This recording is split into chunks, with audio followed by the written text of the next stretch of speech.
achamos por bem, então, discutirmos uma nova temática nesse período de quarentena. E por que não falarmos sobre a pessoa de Cristo Jesus e a sua obra? E hoje nós temos mais um tema para discutirmos sobre esse tema maior, que é a pessoa e a obra de Cristo Jesus. A abordagem que nós estabelecemos aqui é uma abordagem reformada. Então, eu convido você a pensar um pouquinho comigo nesta ocasião sobre mais um tema. Hoje nós vamos falar sobre Cristo Jesus, mas pensando. E claro que vamos fazer isso de maneira bem elementar. O assunto é extremamente vasto e desafiador, mas nós vamos falar então sobre Cristo, uma pessoa divino-humana. Esse é o tema que nós temos para hoje. É claro que nas aulas subsequentes nós vamos falar sobre a pessoa humana de Jesus, nós vamos falar sobre o seu estado de humilhação, nós vamos falar também de maneira um pouco mais ampla sobre a deidade de Cristo. De modo que a nossa aula de hoje, ela acaba sendo a continuação da introdução que o reverendo Antônio Marcos fez na semana passada, acerca de tudo aquilo sobre o que nós vamos conversar ao longo dessas quartas-feiras, tá bom? Então, nós vamos tratar aqui de um tema que depois será revisitado de uma maneira um pouco mais profunda. Lembrando que, apesar de dedicarmos essas quartas-feiras para estudarmos a pessoa e a obra de Cristo Jesus, é um assunto, como eu disse anteriormente, extremamente vasto, exigente e que requer de nós, então, um tempo bem maior. Mas, é claro, nós vamos aqui relembrar muitas coisas, provavelmente que os irmãos já sabem, mas o objetivo é, então, aqui reforçarmos a nossa memória sobre aquilo que o Senhor nosso Deus fez por nós por meio do seu Filho amado Jesus. E quem é esse Jesus a quem nós servimos e adoramos, tá? Então, o nosso desafio hoje é falarmos, então, sobre a pessoa divino-humana de nosso Senhor.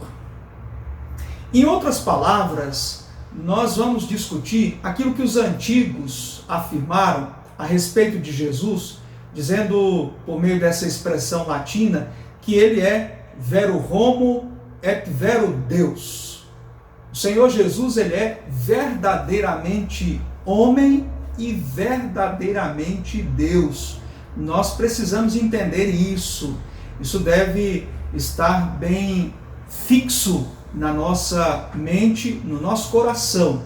Nós, cristãos de tradição reformada, devemos entender o que significa isso, porque é um ponto confessional muito caro à nossa tradição. Bom, pastor, esse é um assunto difícil? De certa maneira. Vou tentar facilitar o máximo possível para os irmãos nesta ocasião. Mas é um tema difícil, e difícil no sentido também de ele ter produzido uma série de entendimentos equivocados. Então, nós precisaremos aqui atentar com muita calma para esse tema, porque ao longo da história muitas controvérsias apareceram a respeito dessa pessoa divino-humana que é o nosso Salvador. Bom, eu quero contar aqui, eu não vou falar muito sobre a história, mas eu quero contar pelo menos o começo da história. Quando então se começou a entender de maneira equivocada a pessoa de Cristo Jesus. Então é claro que quando o próprio Senhor Jesus já estava proclamando, estava entre os homens com os seus discípulos, ele evidentemente foi mal compreendido, mas na história da igreja, eu quero falar com vocês um pouquinho aqui sobre um momento que vai do finalzinho do século II para o século III, momento em que surgiram algumas ideias a respeito da pessoa de Jesus, que trouxeram grandes problemas para a tradição cristã. E é justamente em razão disso também que nós precisamos entender adequadamente a pessoa divino-humana de Cristo Jesus. Bom, do final do século II para o século III, surgiram duas ideias, como eu disse a vocês, só para ilustrar um pouquinho a dificuldade em se aceitar o nosso Senhor Jesus como uma pessoa divino-humana. Bom, essas duas ideias foram duas heresias da antiguidade. Elas foram chamadas de adocionismo e modalismo. Depois essas duas doutrinas acabaram sendo unificadas por meio de uma única nomenclatura pelos historiadores do pensamento cristão. Tanto o adocionismo como o modalismo foram chamados de monarquianismo. E é importante a gente entender o que significa essa palavra. Monarquianismo vem de monoarque, ou seja, um único princípio. É justamente daí que vem a palavra que nós utilizamos também, que é a palavra monarquia. Esses pensadores que elaboraram essas doutrinas heréticas, eles acreditavam que Deus deve ser apenas um. Não se deve admitir a ideia de um outro Deus. Então, Deus é apenas um, monoarque, ou seja, um único princípio. Então, a partir da ideia da monarquia, isso posteriormente foi estabelecido, a nomenclatura foi estabelecida posteriormente, mas qual era a ideia do adocionismo e do modalismo? O adocionismo provavelmente começou com um sujeito chamado Teodoto. O Teodoto era um famoso vendedor de couros do século II, virada para o século III, mas era um homem muito inteligente. E esse homem tinha contato com a filosofia grega. Ele era um grande estudioso de Aristóteles. Ele também conhecia muito bem um matemático famoso da antiguidade chamado Euclides. E também havia uma grande proximidade de pensamento com um médico filósofo chamado Galeno. O Teodoto, ele então admitiu a ideia que foi a seguinte: bom, Jesus, ele não podia ser considerado como Deus. Mas quem era Jesus? Um ser humano qualquer, simples. É claro que um homem virtuoso, mas um ser humano que depois, quando ele recebe o Espírito Santo, ele começa a realizar milagres. Mas mesmo assim, ele não se torna uma figura divina, porque o único divino é apenas Deus. Então Jesus foi uma espécie de filho que Deus adotou.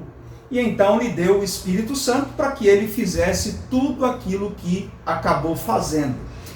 Alguns, seguindo essa linha do Teodoto, disseram que Jesus se tornou uma divindade depois da sua morte.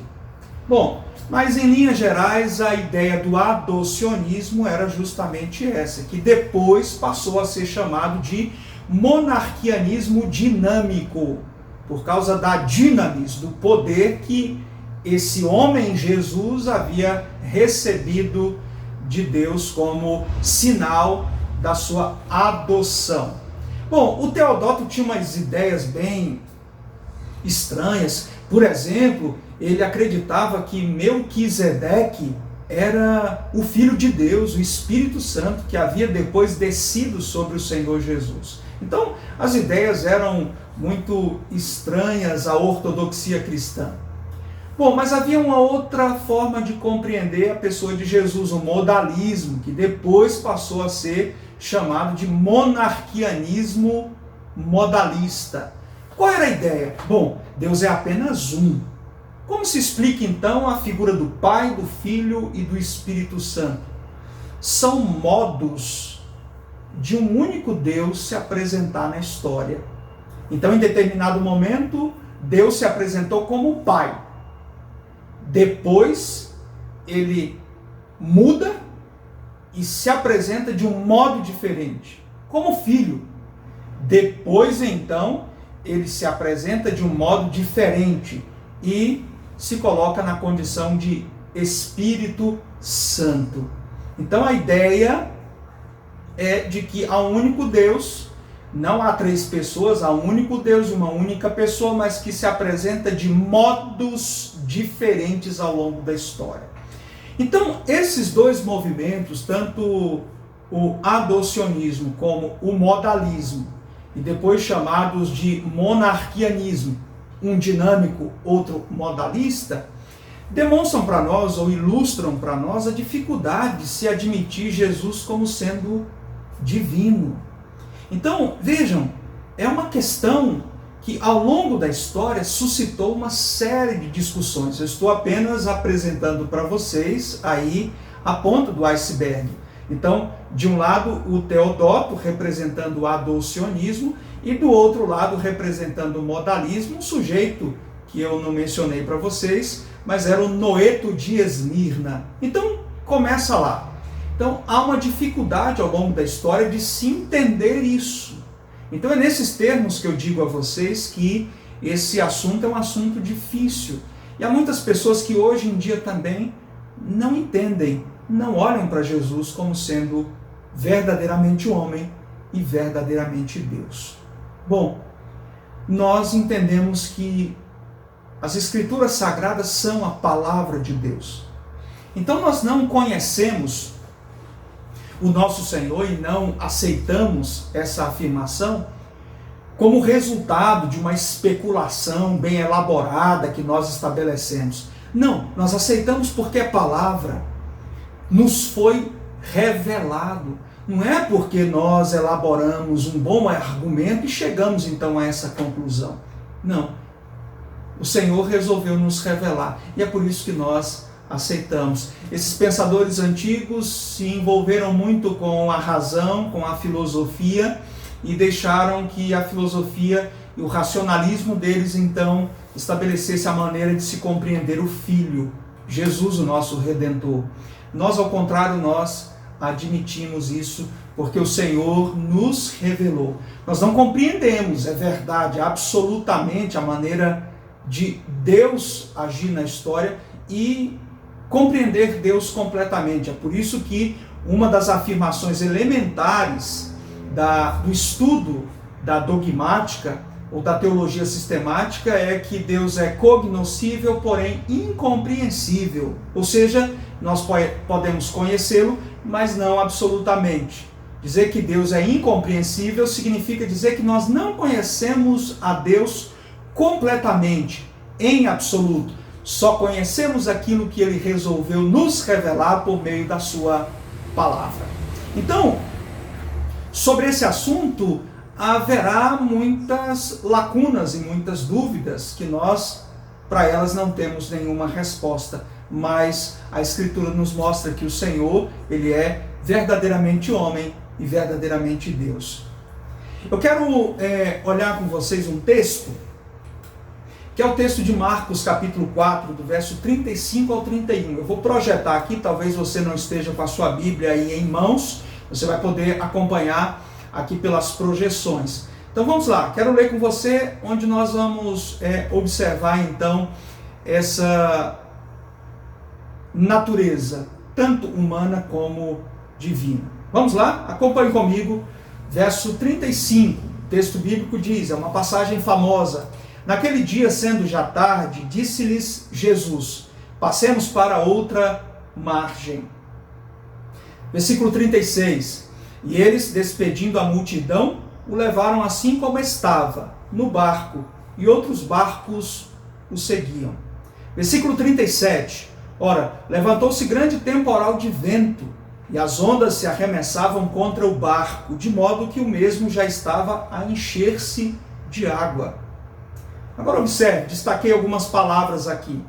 E Jesus estava na popa, dormindo sobre o travesseiro. Tem algo mais humano do que isso? Jesus dormindo na popa da embarcação sobre o travesseiro. Eles o despertaram e lhes disseram: Mestre, não te importa que pereçamos?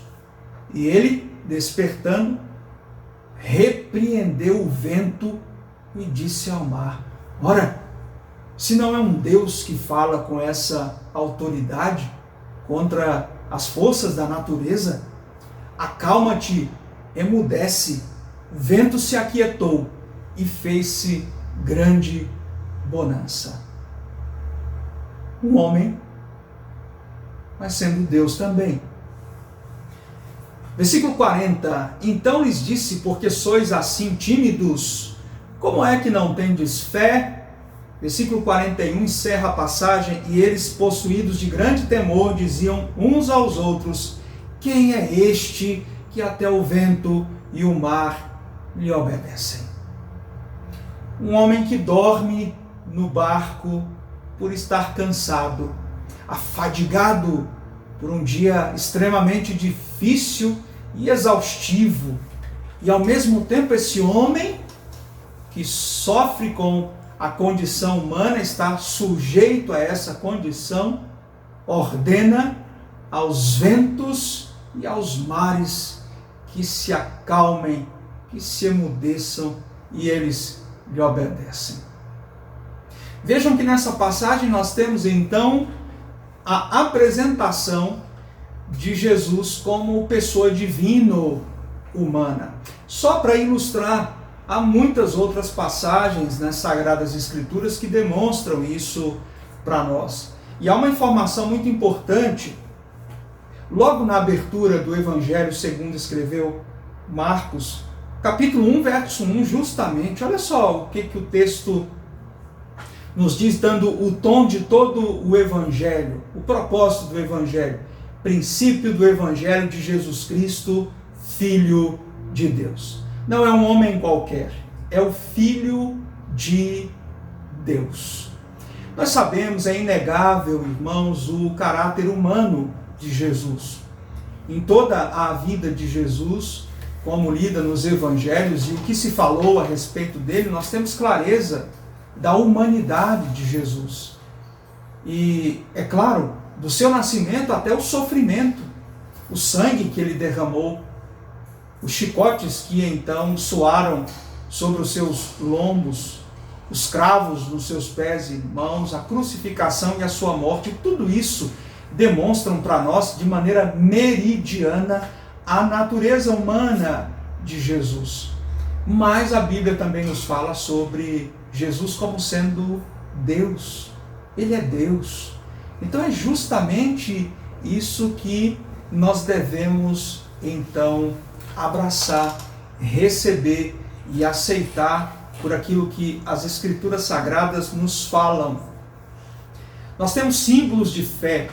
Nós adotamos, enquanto Igreja Presbiteriana do Brasil, a Confissão de Fé de Westminster e os seus catecismos, documentos produzidos lá atrás, no século XVII, e que nos orientam doutrinariamente. Bom, vamos ver o que a Confissão de Fé nos diz sobre essa pessoa divino-humana, que é o nosso Senhor Jesus. Lá no capítulo 8, no parágrafo 2º, o texto confessional diz assim para nós: o Filho de Deus, a segunda pessoa da Trindade, sendo verdadeiro e eterno Deus, olha só, da mesma substância do Pai e igual a Ele, não é diferente do Pai. Quando chegou o cumprimento do tempo, tomou sobre si a natureza humana, olha só, com todas as suas propriedades essenciais e enfermidades comuns, contudo sem pecado.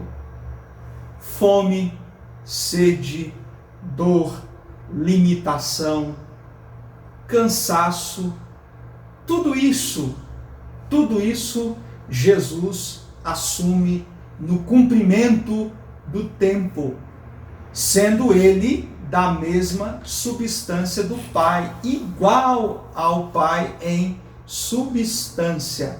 O texto confessional continua dizendo o seguinte: as duas naturezas, quais naturezas?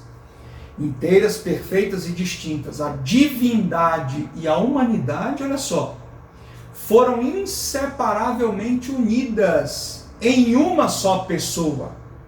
Então nós temos uma pessoa, a pessoa de Cristo, e duas naturezas, a divina e a humana, sem conversão. O que a Confissão de Fé de Westminster está dizendo? Não há uma conversão de uma para outra. Sem composição. Não é um complemento uma sobre a outra. Ou confusão. Não há confusão entre essas duas naturezas. Essa pessoa, olha só, é verdadeiro Deus e verdadeiramente homem, o verdadeiro homem, seguindo aqui literalmente o texto confessional. Porém, um só Cristo, o único mediador entre Deus e o homem. É justamente isso. O que eu estou dizendo aos irmãos e às irmãs nesta noite é aquilo que nós acreditamos. Nós aceitamos aquilo que a Escritura Sagrada nos diz sobre a pessoa de Jesus. Ele é verdadeiramente homem e verdadeiramente Deus. Há duas naturezas em uma só pessoa da Trindade, o nosso Redentor. Então, é um assunto difícil, a gente consegue explicar racionalmente. Quiseram explicar racionalmente ao longo da história. Eu disse a vocês aqui apenas sobre o começo dessa história.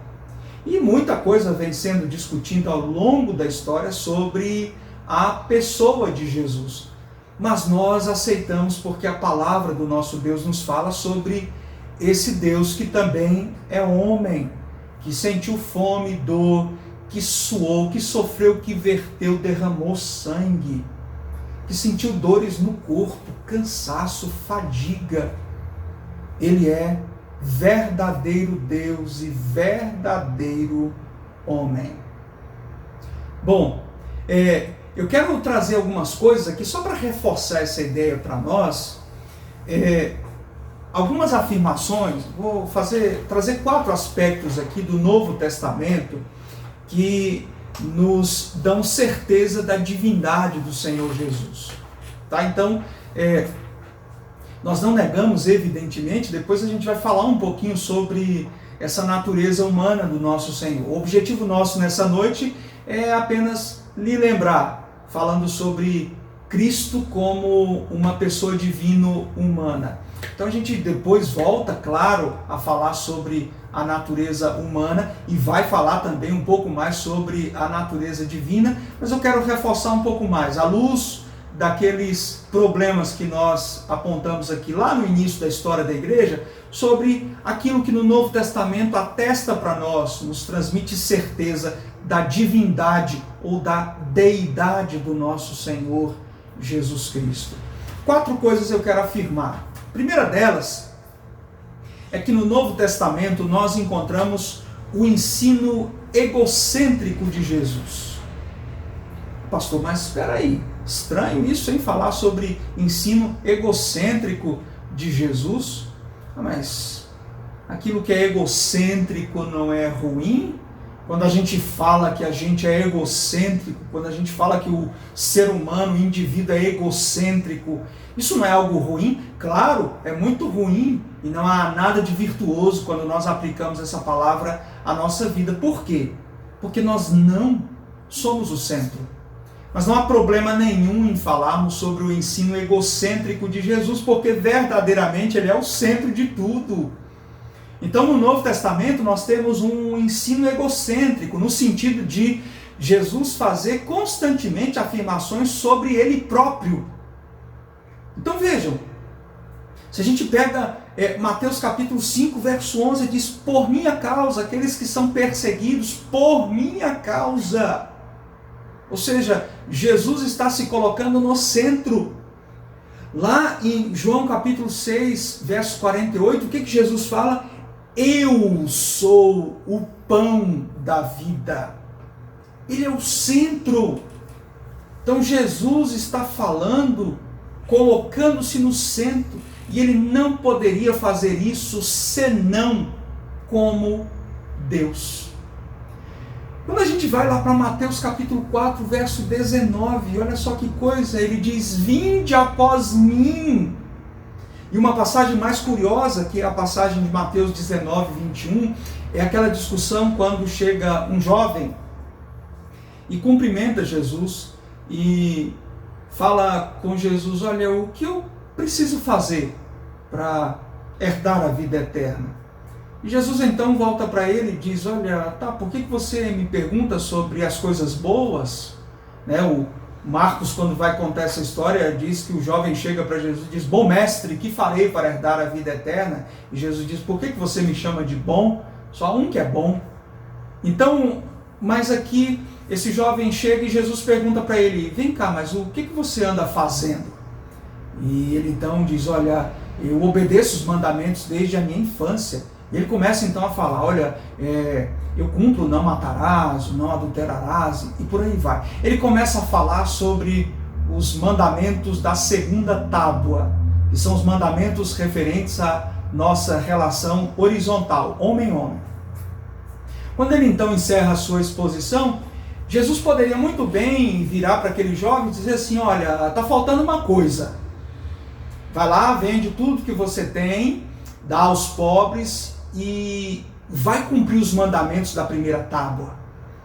Tá, então olha só, não tenha outros deuses diante de você. Olha, não faça para você imagem de escultura. Olha, não tome o nome do Senhor seu Deus em vão e lembra-te do dia de sábado. Vai embora. Ele poderia muito bem falar, mas o que Jesus faz? Jesus diz: vai, vende tudo que você tem, vem e me segue. Ou seja, Jesus chama a atenção para ele. O seu ensino é um ensino egocêntrico, no sentido de ele ser Deus e chamar a atenção para si.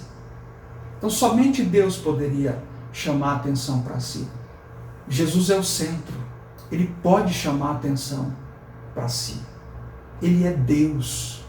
Então, irmãos, isso é extremamente importante ao falarmos sobre essa ideia de Cristo como vero homo et vero Deus, verdadeiramente homem, mas verdadeiramente Deus também.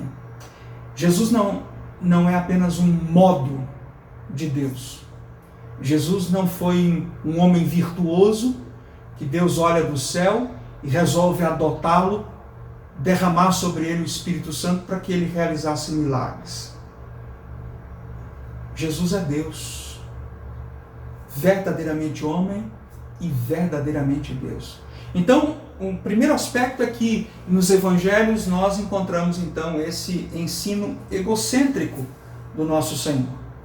Em segundo lugar, nos evangelhos nós não encontramos Jesus se arrependendo, pedindo conselhos ou oração. Então, ele não precisa de ninguém. Ele não solicita ajuda para ninguém. E quem é que pode fazer isso senão apenas o próprio Deus? Na ocasião, nós lemos o texto de Marcos, mas aqui eu faço referência ao relato de Mateus, lá no capítulo 8, verso número 24. Jesus dorme enquanto acontece uma tempestade. Os discípulos o acordam e dizem: mestre, o senhor não se dá conta de que nós vamos perecer? E Jesus não se levanta dizendo assim: me perdoem, me desculpem, olha, eu acabei dormindo aqui, foi um momento vacilante meu, mil desculpas por eu ter deixado vocês passarem por esse apuro. Não, ele não precisa se arrepender de nada, porque ele não faz nada de errado.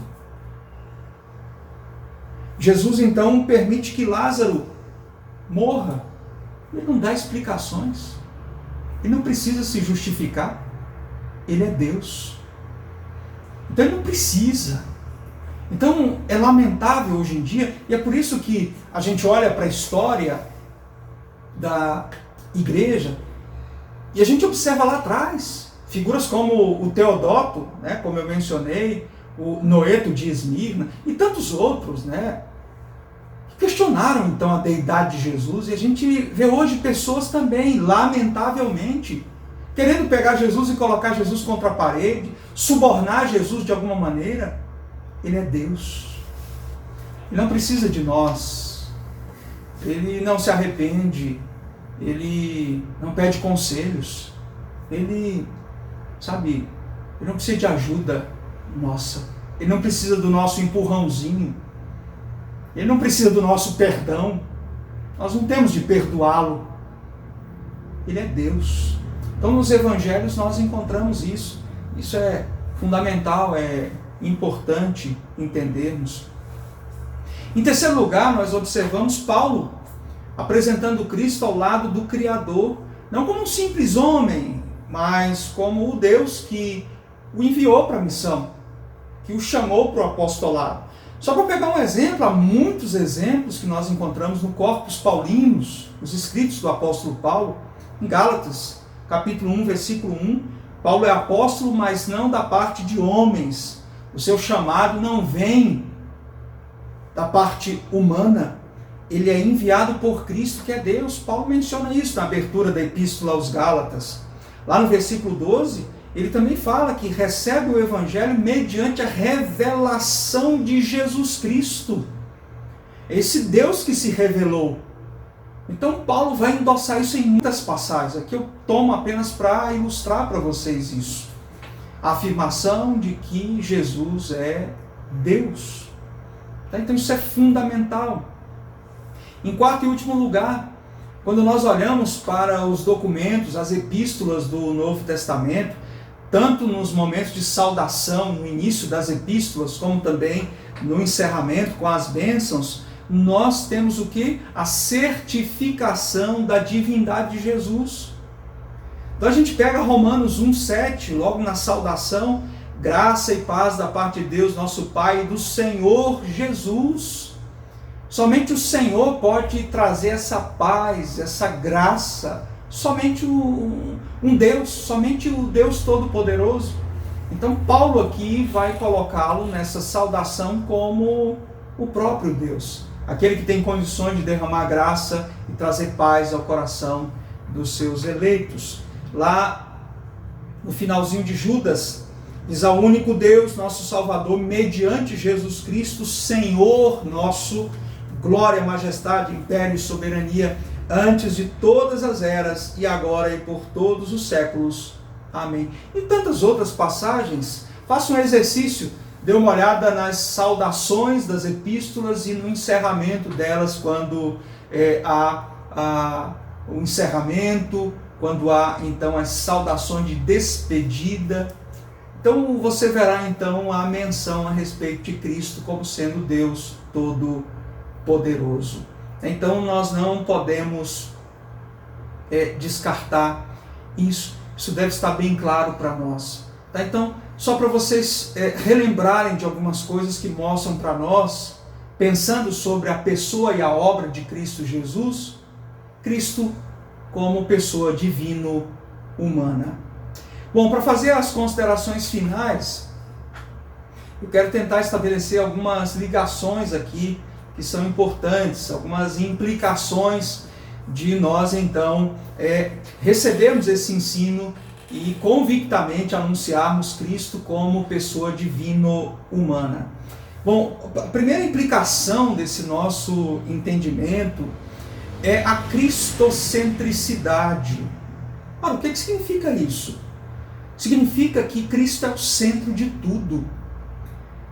Basta nós lembrarmos do ponto de vista de Paulo lá em Efésios capítulo 1, quando a gente vai lá para o verso número 10 ou 12, se não me falha a memória, depois o verso número 22, quando Paulo diz que o Senhor Deus fez convergir todas as coisas em Cristo. No verso 22, Paulo então diz que o Senhor Deus colocou todas as coisas debaixo dos pés de Cristo. Ele é o centro, irmãos. Ele é o centro da nossa adoração. Ele é o centro para a salvação. Ele é o centro da nossa vida.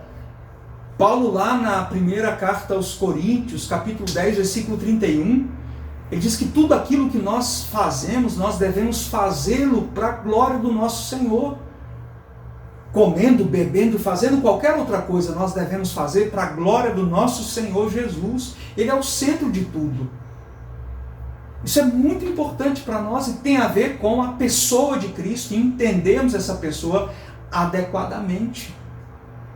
Então, pensar sobre Cristo como homem-Deus, bom, é pensar nesse Senhor e Salvador, cujo poder, como Deus, nos garantiu a obra da redenção. Pensar em Jesus como homem é pensar nele como exemplo para nós.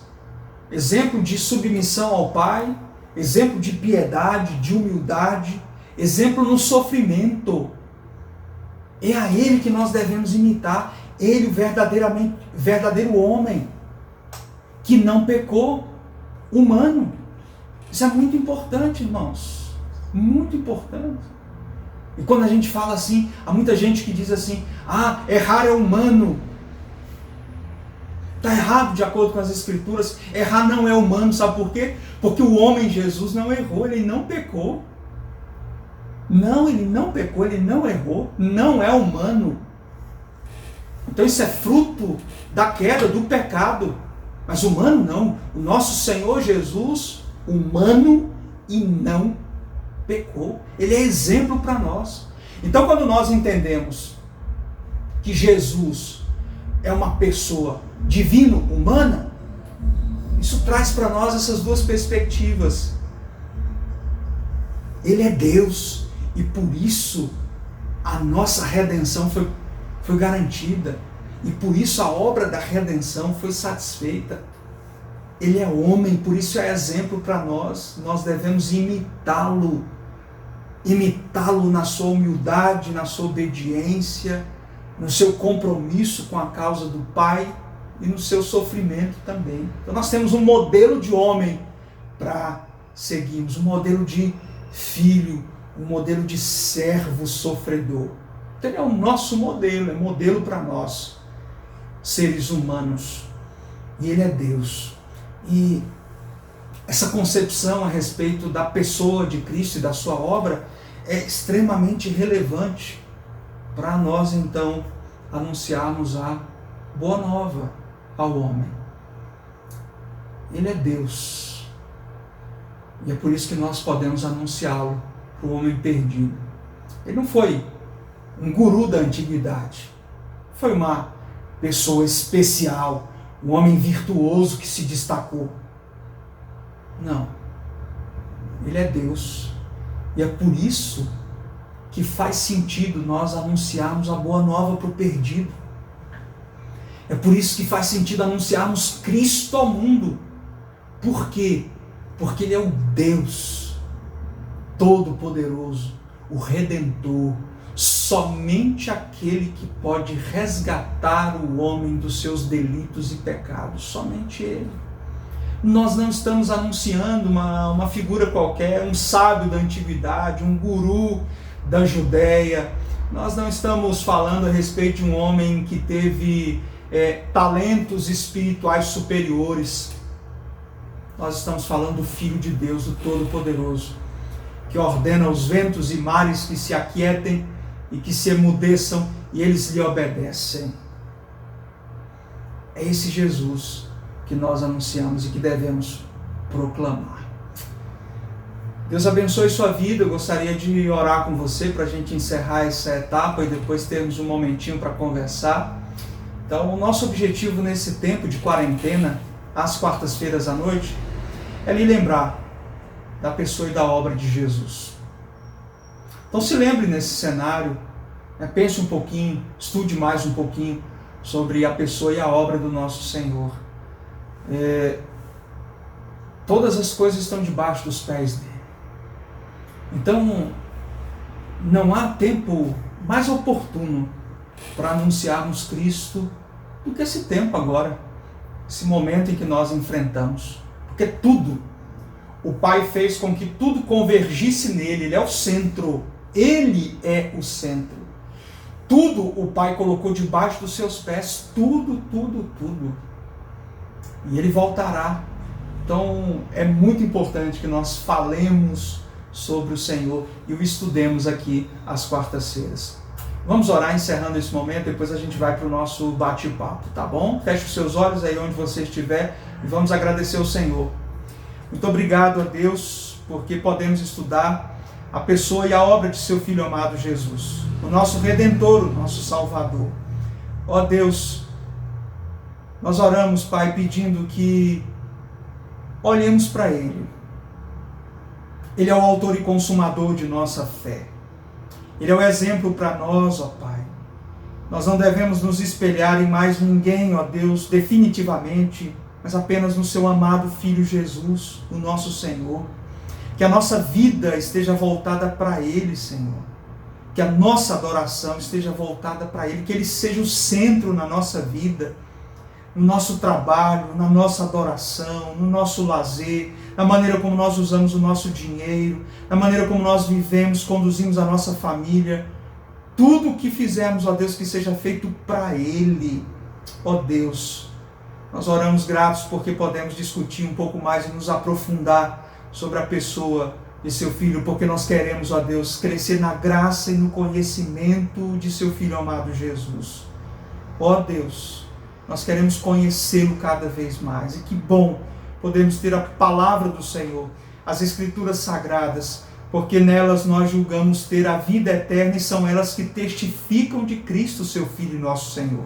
Obrigado, Senhor, por mais uma aula sobre a pessoa e obra de nosso Salvador. Abençoe a sua igreja que está acompanhando virtualmente. Tome conta de nós, Senhor. E não nos deixe deixar de anunciar o seu amado Filho Jesus, o nosso Salvador. Ó Deus, em nome de Cristo nós oramos agradecidos por esta noite. Em nome de Jesus. Amém, Senhor.